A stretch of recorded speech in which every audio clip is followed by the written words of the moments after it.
Hello दोस्तों, आज हम करने वाले हैं हमारे छत पर लगे हुए सब्जियों की हार्वेस्टिंग। और आपको दिखाएंगे ढेर सारी सब्जियां कि कैसे मुझे मेरे छत पर बने हुए गार्डन से मिलती है ढेर सारी सब्जियां। हेलो दोस्तों, मैं हूं नाजमा और आप देख रहे हैं नाजमाज ऑर्गेनिक गार्डन यूट्यूब चैनल।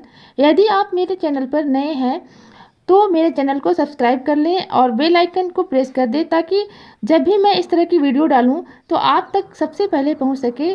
पिछली वीडियो में जब मैंने आप लोगों के साथ अपने गार्डन का अपडेट दिया था तो मेरे पौधे 25 दिनों के थे और बीज लगाने से लेकर 25 दिनों तक होने पर मैंने कौन कौन से फर्टिलाइज़र और इंसेक्टिसाइड का यूज़ किया था ये आप लोगों के साथ शेयर किया था। अगर आप मेरे रेगुलर व्यूवर्स होंगे तो आप लोगों ने देखा होगा कि मैंने इसमें बिल्कुल ऑर्गेनिक और फ्री की फर्टिलाइज़र का ही यूज़ किया है। और आप रिज़ल्ट देख सकते हैं कि मेरे इस गार्डन से अभी कितने सारी सब्जियों की हार्वेस्टिंग मुझे मिल रही है। आप देख सकते हैं सभी सब्जियां कितनी हेल्दी तरीके से ग्रो कर रहे हैं। बिल्कुल लग रहा है जैसे ज़मीन में इनको लगाया गया है और बहुत ही अच्छी हार्वेस्टिंग हमें मिल रही है। तो चलिए सबसे पहले कर लेते हैं करेले की हार्वेस्टिंग। बारिश में जब हम करेले लगाते हैं तो ढेर सारी करेले की हार्वेस्टिंग हमें मिल सकती है। तो यहाँ से हम कुछ करेले भी हार्वेस्ट कर ले रहे हैं। करेले की बेल जब 5 फीट की हो जाए तो इनके क्रीपर नेट या मचान बनाकर इसको ऊपर की ओर चढ़ाना ज़रूरी होता है।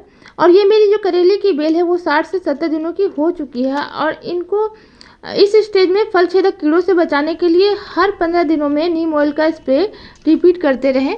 तो इस तरह से टेरेस गार्डन से भी ढेर सारी सब्जियों की हार्वेस्टिंग हमें मिल सकती है। यहाँ से मैं भिंडी की हार्वेस्टिंग कर ले रही हूँ और मेरे टेरेस गार्डन में भिंडी भी अच्छी मात्रा में निकल रही है। यहाँ पर जो मैंने खीरे की बेल लगाई थी उसमें फ्लावरिंग स्टार्ट है और छोटे छोटे फल बनना भी शुरू हो गए हैं। तो इनको मैं 1 सप्ताह के बाद हार्वेस्ट करूँगी। अभी तो इनके फल बहुत ही ज़्यादा छोटे हैं और मेरे जो ये प्लांट है इनको आप देख सकते हैं कितना ज़्यादा हेल्दी है। काफ़ी हेल्दी तरीके से और बहुत ही तेज़ी से ग्रो कर रहे हैं और इनमें मैंने सरसों खली खाद का यूज़ किया है। और यहाँ पर आप देखिए ये लॉन्ग बीन्स में कितने अच्छे फल आ रहे हैं। इनकी भी मैं कुछ हार्वेस्टिंग कर ले रही हूँ। लॉन्ग बीन्स को बरबट्टी, बोदी, बोड़ा अलग अलग जगहों पे अलग अलग नामों से जाना जाता है। इस लॉन्ग बीन्स के पौधे को मैंने ट्रांसप्लांट मेथड से लगाया हुआ था, यानी कि बीज को डिस्पोजेबल ग्लास में ग्रो करके इसे ट्रांसप्लांट किया था। और ये जो पौधे इनको जुलाई के शुरुआत में ही मैंने लगाया था और ये बेल वाले पौधे नहीं हैं लेकिन इनसे बहुत ही अच्छी हार्वेस्टिंग हमें मिल रही है।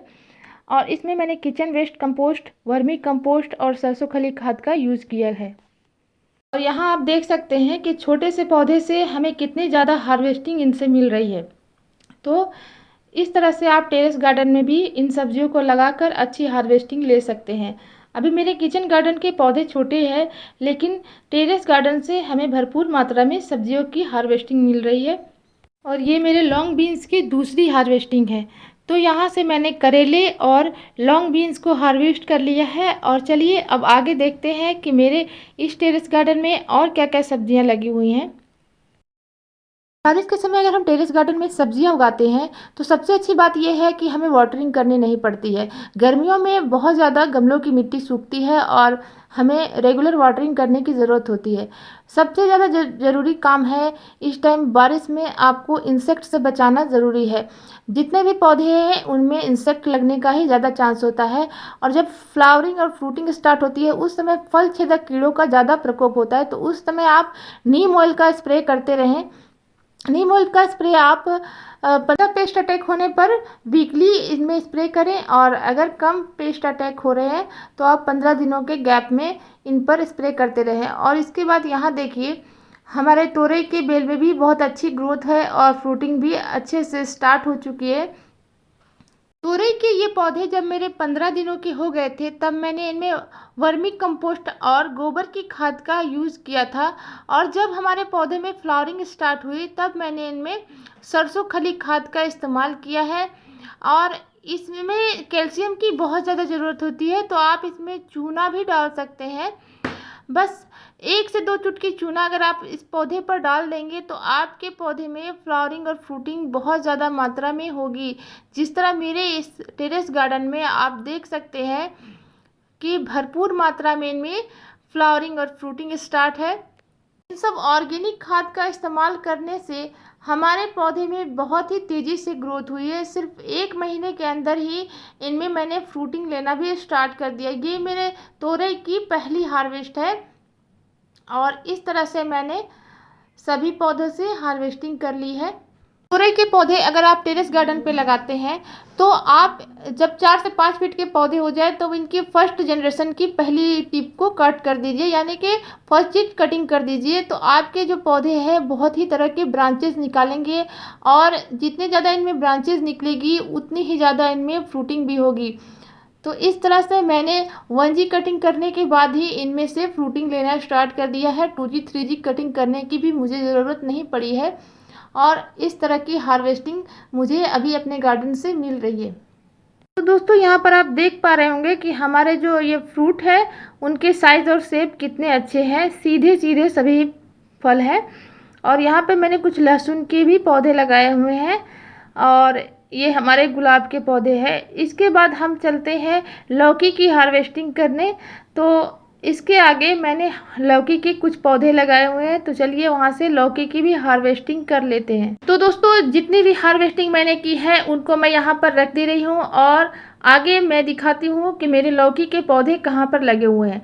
इस लौकी के पौधे को मैंने 3rd फ्लोर पर लगाया हुआ है। जो मेरा गार्डन है वो 3rd फ्लोर पर है, लेकिन जो लौकी की बेल है वो उसके भी ऊपर जा रही है। तो इसके ऊपर जाकर अच्छे से इसमें फ्लावरिंग और फ्रूटिंग स्टार्ट है। और देख सकते हैं कि गमला हमारा जो है वो बहुत ही छोटा है, मिट्टी भी बहुत ज़्यादा नहीं है, लेकिन इसमें फ्रूटिंग कितनी ज़बरदस्त तरीके से हो रही है। ऊपर में हमारे ढेर सारे लौकी लगे हुए हैं। तो यहाँ से एक लौकी की हार्वेस्टिंग आज मैं कर ले रही हूँ।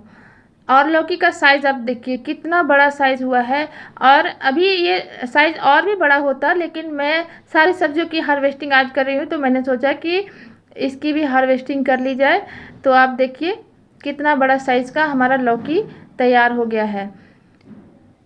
तो दोस्तों ये इतनी सब्जियां मुझे अब मेरे टेरेस गार्डन से मिल गई है और इस तरह से सब्जियां उगाने के लिए थोड़ी सी डेडिकेशन चाहिए और आराम से आप ऑर्गेनिक सब्जियां अपने टेरेस गार्डन पर एक फैमिली के लिए तो उगा ही सकते हैं। ऑर्गेनिक खाना बहुत ज़रूरी है और आजकल आप लोग तो पता ही है कि मार्केट में किस तरह की सब्जियां मिल रही हैं और अपने हाथों से ऑर्गेनिक जो सब्जियां हम उगाते हैं और उनको हार्वेस्ट करते हैं तो उनकी खुशी तो आप समझ ही सकते हैं। जो भी गार्डनर्स हैं उनको तो पता ही होगा। और वीडियो इसलिए मैंने बनाई है ताकि आप लोगों के एक मैसेज पहुंच सके कि आप भी इस तरह से टेरेस गार्डन पे ऑर्गेनिक सब्जियां उगा सकते हैं। वीडियो अगर अच्छी लगी तो हमारे वीडियो को लाइक कर दीजिए और वीडियो पूरा देखने के लिए धन्यवाद।